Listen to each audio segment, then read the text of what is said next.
Muy buenos días, RD. Buenos días, Roselvis Vargas. Buenos días a Don Ángel Acosta, María de los Ángeles, que hoy están de día libre. Aquí estamos nosotros. Yo soy Pedro Jiménez y estamos aquí para compartir durante unos minutitos bien extensos este viernes las informaciones más importantes. Buen día, Roselvis. Pedro, un placer saludarte, igual a toda la audiencia que sintoniza Buenos Días RD y a nuestros compañeros que están desde el estudio uniéndose a este maravilloso trabajo en estas circunstancias. Y yo debo decir que estoy feliz de nuevo, a pesar de las circunstancias, a pesar del COVID. Como me ven, estoy vestidita de blanco porque terminando el programa me voy al ayuntamiento de Jaina, donde se juramenta su segundo periodo como alcalde para este periodo 2020-2024. El alcalde Osvaldo Rodríguez, que fue reelecto en las pasadas elecciones. Y bueno, la gente sabe que yo aspiré, tuve una precandidatura gané la candidatura como regidora por el Partido Revolucionario Moderno en ese municipio de Jaina. Sin embargo, posteriormente decidí renunciar a esa candidatura para trabajar a tiempo completo en otras labores del Partido Revolucionario Moderno. Pero me siento orgullosa de que Osvaldo Rodríguez seguramente para este segundo periodo, lo mismo que José Montaz, que también es alcalde del PRM en el municipio de San Cristóbal, y otros tantos más. Pero en mi intervención ya hablaré de las mujeres que hoy se juramentan como alcaldesas en diferentes municipios del país. Bueno, qué bueno. Hoy es 24 de abril. Hoy se juramentan nuestros alcaldes, pero hoy los dominicanos conmemoramos un año más de la gesta, de la guerra de abril del año 1965, de la cual después de tu comentario voy a hablar un poquito el detalle, lo que significó esto para el pueblo dominicano en todos sus aspectos, o por lo menos hasta donde el tiempo nos permita avanzar, José Luis. Pues Pedro, mira, te cuento que después de más de 500 años, la gente sabe, hace poco nosotros nos elegimos por la primera rectora de la primera universidad del Nuevo Mundo, la doctora Emma Polanco, que fue electa como rectora de la Universidad Autónoma de Santo Domingo, la primera ciudad del continente americano. Y hoy precisamente es un día también histórico, además de esas cosas que tú refieres, porque toma posesión Carolina Mejía, que va a ser la primera alcaldesa, la primera mujer en dirigir la primera ciudad de América. Y eso sin duda que me llena de orgullo, porque esto va abriendo caminos para otras mujeres en la política. Y mira, sin duda, nuestra audiencia sabrá, las mujeres políticas que están viendo esto, y los hombres también que acompañan a muchas mujeres políticas, sabrán que no es fácil. Precisamente por el uso y costumbre, por todas las responsabilidades que tienen las mujeres, asumir también una carrera política que sin duda implica mucho sacrificio para los hombres, cuánto más no serán para las mujeres. Entonces, mi orgullo de hoy, ojalá lo pudiéramos ver en pantalla si la producción nos ayuda, 19 mujeres van a dirigir igual cantidad de ayuntamientos de los 158 que tiene el país. Voy a empezar por mencionar quiénes van a ser las alcaldesas que ganó el PRM. Ya decía que Carolina Mejía va a dirigir el ayuntamiento del Distrito Nacional. Carmenelia Ramírez Veloz va a dirigir el ayuntamiento de las Yayas de Viajama, eso es en Asua. Germania González Núñez ganó como alcaldesa en Guananico, eso es en Puerto Plata. Ojalá que la pudiéramos estar viendo. Luz María Mercedes Cabrera va a ser la alcaldesa del Ceibo, que tengo muy buenos amigos. No, pero aquí dice que sí. ¿Quién ganó en el Ceibo? Bueno, me están corrigiendo. Sin embargo, en la información que tengo, bueno, parece que hay que rectificar eso entonces. Leo Francis en el Ceibo. Bueno, pues la información que está en la página Conoce a tu candidata, hay que rectificar eso. Santa Valdés Rivera va a dirigir el ayuntamiento. Bueno, aquí hay algunas informaciones que hay que rectificar por lo visto. Puedo decir que del PLD ganaron 10 mujeres. Aquí sí vamos a mencionar a Ángela Dipré, que va a dirigir el ayuntamiento de Palenque, en San Cristóbal. Danilza Cuevas va a dirigir el ayuntamiento de Polo, en Barahona. Magnolia Maribel Ramírez Martínez va a dirigir el municipio de Peralta, en la provincia de Asua. María Rubio García de Encarnación, la alcaldesa de Salinas, también en la provincia de Barahona. María Elena Ramos Gómez, el municipio de Invert, en Puerto Plata. María Ortiz Diloné, alcaldesa de Salcedo, en Hermanas Mirabal, una mujer de mucho temple. Rosa Peña García, el ayuntamiento de Yaguate, reelecta ahí, Yaguate en San Cristóbal, lo mismo que María Ortiz en Salcedo, son alcaldesas reelectas. Sandra Peña Plata va a ser la alcaldesa de Cristóbal en el municipio de Independencia. Susy Pérez, la alcaldesa de Matanzas en la provincia de Peravia. Giselle Yajaira Santana, la alcaldesa de Bánica en Elías Piña. Y por el Partido Reformista, aunque es de la Fuerza del Pueblo, pero quien la postuló fue el Partido Reformista como partido principal, se reeligió Janoy Sánchez en el municipio de San Juan de la Maguana. Y la histórica Janoy. La histórica Janoy, así es. Un abrazo a Janoy, amiga mía. Lo que quiero es hacer extensiva mis felicitaciones a todas estas mujeres. Algunas son nuevas en estas posiciones, otras son reelectas, pero la gente sabe las múltiples funciones que debemos cumplir las mujeres, no solo en República Dominicana, sino incluso en países avanzados. Y darle el frente también a la carrera política, sin duda que representa un gran sacrificio. Y cada uno de nosotros, tú, Pedro, cada una de las personas que están viendo Buenos Días RD, deben valorar a estas mujeres. Y oigan bien, señores, miren, estadísticamente, por estudios, las mujeres tienen menos tendencia a delinquir. Quizás por su naturaleza biológica, por su naturaleza humana, las mujeres son más temerosas al momento de hacer ciertas cosas. No por eso la mayoría de los reclusos en muchas cárceles de todo el mundo son hombres y la menor cantidad mujeres. Entonces, esas son, por ejemplo, de las cualidades que hacen que una mujer quizás se pueda desempeñar bien. No digo que todas lo vayan a hacer bien, sin duda hay algunas que quizás yerren como muchos hombres, porque esta es una condición humana. Pero las mujeres también tienen muchas habilidades para la administración, para hacer muchas tareas a la vez, son más sensibles. Sin duda que una mujer al frente de una alcaldía estaría pendiente de cosas que un hombre quizás por su propia naturaleza humana no estaría. Entonces, vayan mis felicitaciones a todas estas alcaldesas, en especial a Carolina Mejía, la primera en dirigir el ayuntamiento del Distrito Nacional.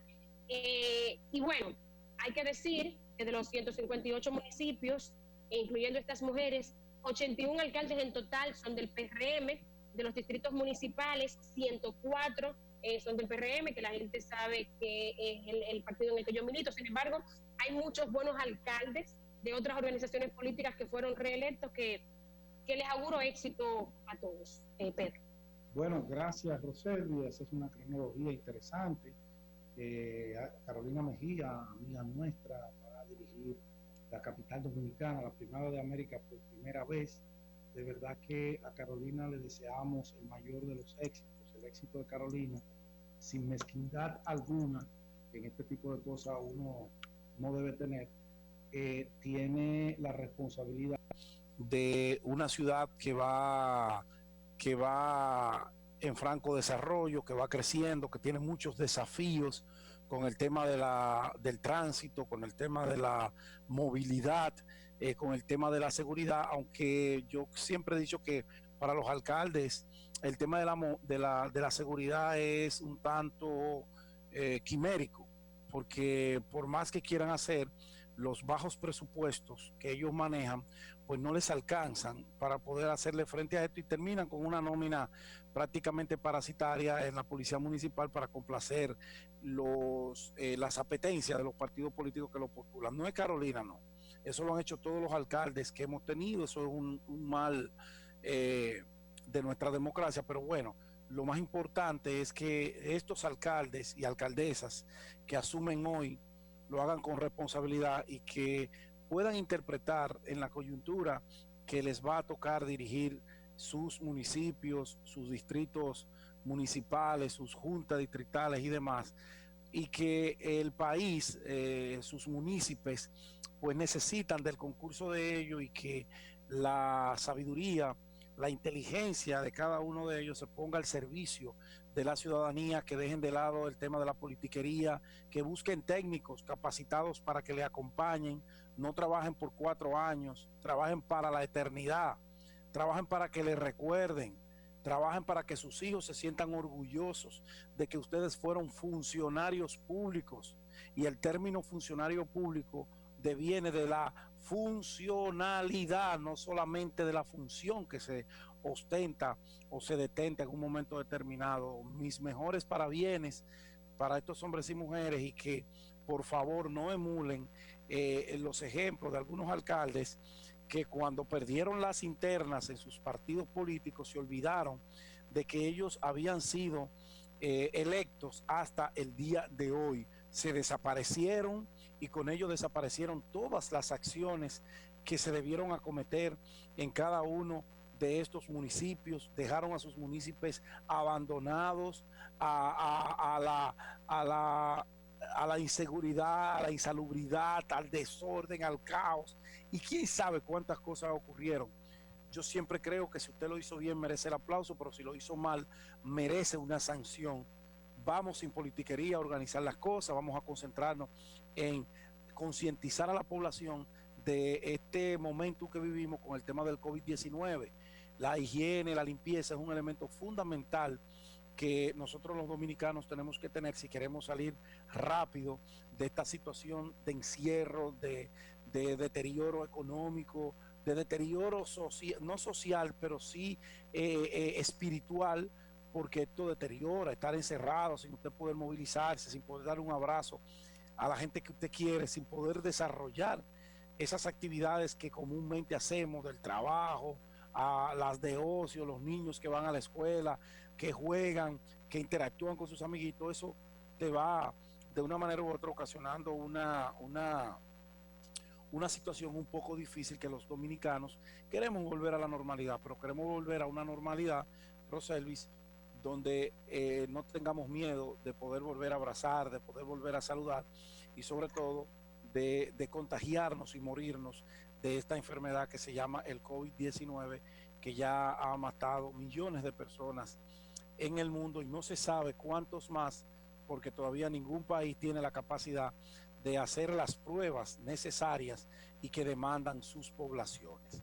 Éxitos a esos alcaldes, a los que salen, siéntense ahora que tendrán mucho tiempo para pensar, para analizar por qué perdí. También los que ganaron, que piensen por qué ganaron y que se pongan a trabajar. Y Mira, que se pongan a reflexionar de por qué los municipios no le volvieron a votar. con respecto a eso que tú refieres, te puedo citar el caso del Distrito Municipal de Pantoja, donde perdió el alcalde, el director de esa junta, Mario González. Dejó eso en el abandono. En el abandono. Ah, no, Mello Pedro Brán, Pantoja, sí, aquí cerquita de mi casa. Mario González del PRD, óyeme, penoso como estaba en la calle de Pantoja, lleno de basura, la gente con temor a la leptospirosis, las ratas, una cosa totalmente deprimente. Bueno, porque el hombre perdió y ya le entiende que su gestión no llegaba hasta el 24 de abril. A recoger lo que nos queda. Fidel de los Santos, el alcalde que asume hoy, encuentre un municipio que vaya usted a ver en medio de esta situación de pandemia, pero eso no ahí, pasa en muchísimos municipios como tú bien refieres. Eso es así, Roselio. Entonces, yo creo que estamos en el siglo XXI, pero tenemos políticos que piensan y tienen su cabeza en el siglo XIX. Entienden que cuando van a una posición pública, primero hay que beneficiarse de manera personal, saciar toda la sed de sus seguidores, hacer rico a todo el que le queda al lado y después el país, si es que acaso sobra tiempo. Y eso lo tenemos en todos los partidos. Lo tenemos en el blanco, en el morado, en el rojo, en el verde que se formó recientemente, y es un mal que nosotros como dominicanos pues tenemos que ir combatiendo. Quisiera aprovechar unos minutos para hablar. En estos días de encierro pues tenía algunos libros que me habían mandado, como este de la Guerra de Abril, que es una recopilación de una conferencia magistral o unas conferencias magistrales que se hizo en el Ministerio de las Fuerzas Armadas cuando Sigfrido Páez Pérez era el ministro. Se llama Guerra de Abril, inevitabilidad de la historia, y allí se dan cita actores, historiadores, militares, intelectuales que disertaron, viudas de lo que fue el rol jugado por cada uno de los grupos que intervinieron luego de la caída del profesor Juan Bosch. Hablamos de la guerra del 65, pero tenemos que recordarle al país que todos estos aprestos nacen a raíz del golpe de Estado el 25 de septiembre del 63 al profesor Juan Bosch. El gobierno que había sido, después de 38 años, sin que la República Dominicana tuviera la oportunidad de elegir libre y democráticamente un gobernante. Recuerden que habíamos, después de Lili, que amañó un par de elecciones para postergar su mandato, vino Rafael Leónidas Trujillo, que había sido el comandante del ejército de ese gobierno y se convirtió en presidente de la República para mal de todos los dominicanos y de Latinoamérica, porque sus efectos no solamente fueron desastrosos para los dominicanos, sino también para algunos países de la región. Trujillo era un déspota, Trujillo era un individuo sin alma, un dictador, un sátrapa, como lo llaman algunos. Era un tipo desarmado, completamente lo que conocemos de esa historia funesta que no quisiéramos volver a repetir. Bueno, Juan Bosch gana las elecciones después de la muerte de Trujillo, asume un gobierno en un tiempo bastante difícil, porque estamos hablando en una transición de dictadura a democracia, una democracia que era prácticamente a sangre y fuego que había que hacerla. Juan Bosch no era un hombre de fuego, Juan Bosch era un hombre de democracia, era un hombre de acciones. Comenzó con su constitución del 1963, que le devolvía todos esos derechos que los ciudadanos dominicanos habían perdido. Esa constitución lo restablecía, y otros mucho más. Pero recuerde que vivíamos en el mundo entre la guerra del poder que se disputaban, la Guerra Fría, disputada entre el poder imperial ruso y el poder del gobierno de los Estados Unidos. Uno eran prosocialistas y comunistas, que eran los rusos, y otros eran pues pro dictadores, que era la derecha de entonces, que era apadrinada por el gobierno de Estados Unidos, y si quien ganaba las elecciones en un país determinado no iba acorde con sus intereses, ustedes saben lo que venía. Bueno, pues después que derrocan a Bosch, brevemente, cualquier hierro con la historia, me disculpan tanto Roselvis como nuestros televidentes, porque no soy historiador, soy un apasionado de la historia, leo y voy anotando cosas que me llaman a la atención, pues y las comento sencillamente. No puedo ser un narrador de la historia porque no la viví, no tengo ese conocimiento tan profundo, y debo ser honesto con esto. Pero si eso comienza ahí, y comienzan a gestarse un grupo de movimientos que se iniciaron a lo interno de las Fuerzas Armadas. Oigan qué interesante.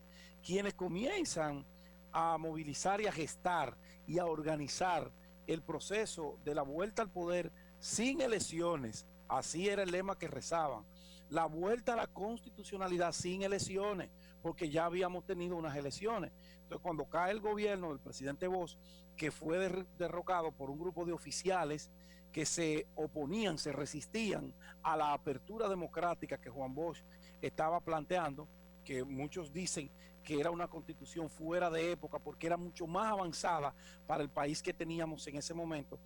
Un grupo también de militares, oigan bien, de militares, encabezado por el mayor entonces, Fernández Domínguez, comienzan a organizarse, comienzan a gestar todo esto.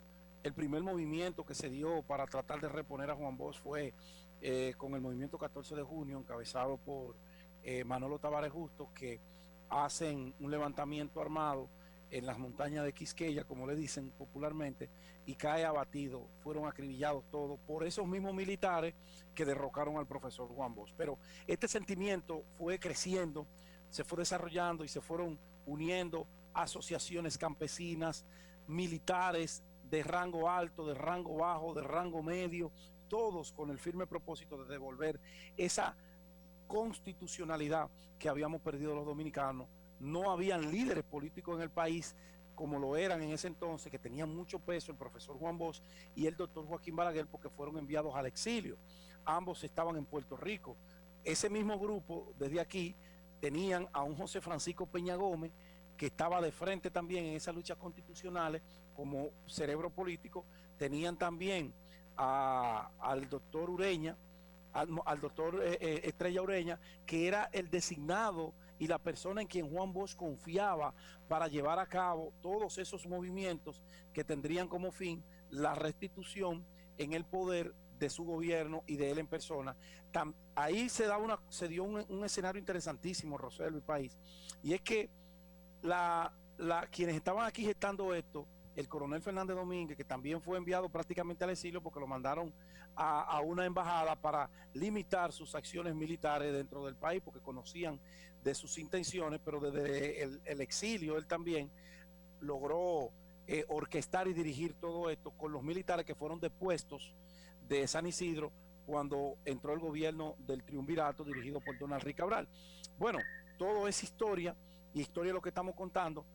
Comenzó y se fue gestando, se hizo un acuerdo entre Balaguer y Juan Bosch para oponerse a que las elecciones que estaba organizando el triunvirato se llevaran a cabo, porque esas elecciones iban a dar al traste con un apañamiento y una manipulación para que el triunvirato se quedara dirigiendo los destinos del país. Un triunvirato. Creo que te hablan de la producción, Pedro, me disculpa, me parece que tenemos, Araceli, tenemos que cortar. Pero quisiera... Pero, ok, sí, adelante. Cuando tú termines, porque dije un dato mal, solamente rectificar, porque no quisiera que la gente se vaya con la confusión. Ahorita me confundí con la alcaldesa del Ceibo cuando mencionaba las 8 del PRM. Decía que teníamos la alcaldesa del distrito, la de las Yayas en Asua, la de Guananico en Puerto Plata. Entonces me confundí con la del Ceibo, que no es en el Ceibo, sino en Miches, Luz María Mercedes Cabrera, Santa Valdés Rivera en Ramón Santana, en San Pedro de Macorís, y Belices Mercedes Méndez, también del PRM en Guaymate, en La Romana, Yolanda Rodríguez, alcaldesa de Gaspar Hernández, en la provincia de Espaillat, también del PRM, y Altagracia Herrera en Monteplata, de la provincia de Monteplata. Solo quería referir eso. Gracias, Roseli. Concluyo. Todo ese movimiento fue lo que germinó ese sentimiento nacional que tuvo al traste la guerra del 24 de abril. Hasta que llegó el 24 de abril, que los militares constitucionalistas prácticamente habían derrocado el gobierno de Don Enrique Cabral y su triunvirato, y ya se preparaban para tener el control del país. Al otro día es cuando comienzan, porque todo se comenzó a estar entre el 22 y el 23, porque habían planes para más adelante, pero hubo que adelantarlos, porque los militares constitucionalistas ya se estaban dando cuenta de que podrían comenzar a sufrir bajas de acuerdo a la inteligencia que se manejaba en ese momento, y los militares que eran pro gobierno del triunvirato. Todo esto desató luego de que estaba el país dividido en grupos, unos que querían que se quedara el triunvirato y otros que querían que fuera depuesto para que volviera el presidente Juan Bosch. Pues cuando vino la intervención norteamericana, que nos agarró en medio de esa lucha, de esa guerra de restablecimiento constitucional de nuestros hombres, pues tuvo que unirse el pueblo dominicano entonces para luchar contra el enemigo, que era en ese momento el soldado yanqui, que venía a derramar sangre, como de hecho lo hizo en nuestro territorio. El dominicano mostró una vez más en esa guerra de abril de 1965 que siempre la unidad y los intereses nacionales nos unen. Ahí cambió de un movimiento subversivo, si pudiéramos llamarlo así, para restablecer la democracia, en una guerra de dominicanos en defensa de la soberanía nacional y de la invasión norteamericana que se gestó en ese momento. Cuenta los datos de la Cruz Roja Dominicana que para ese entonces perdimos más de 2.850 personas que fallecieron. Hay algunos historiadores que duplican esa suma de una población bastante reducida que teníamos entonces, pero lo que sí quiero dejar claro es que lo que ocurrió el 24 de abril no fue fruto de un proceso desorganizado, no. Si se lee la historia, estos militares estaban preparados y habían conformado y estructurado organizacionalmente todo cuanto iban a hacer.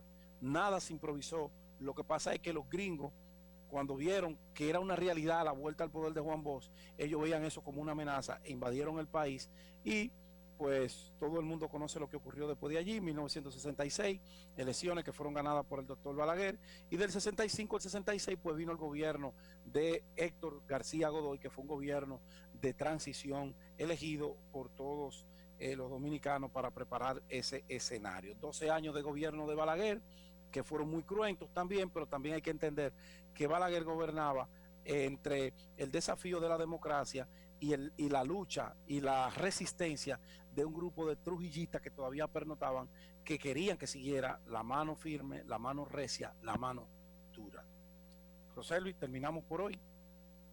Así es, yo creo que será hasta el lunes a cuidarse a toda la ciudadanía. Señores, vamos a respetar el toque de queda, vamos a mantener distancia social, no nos juntemos. Veo gente con la mascarilla solamente tapándose la boca, hasta la nariz, hasta arriba, y nada de ponerle la mano. Vamos a mantenernos sanos, señor. Nosotros vamos a la pausa y queremos pedirle a la audiencia que vamos a hacer esta primera parte porque como estamos en medio de crisis, la superintendencia de banco, el superintendente tuvieron una reunión importantísima con el sector y ese diálogo es bueno socializarlo con la ciudadanía para que sepan que se están haciendo y se están tomando medidas en pro de los ciudadanos dominicanos. Feliz fin de semana, los dejamos con la pausa y cuando retornemos entramos con esa reunión de la superintendencia de bancos.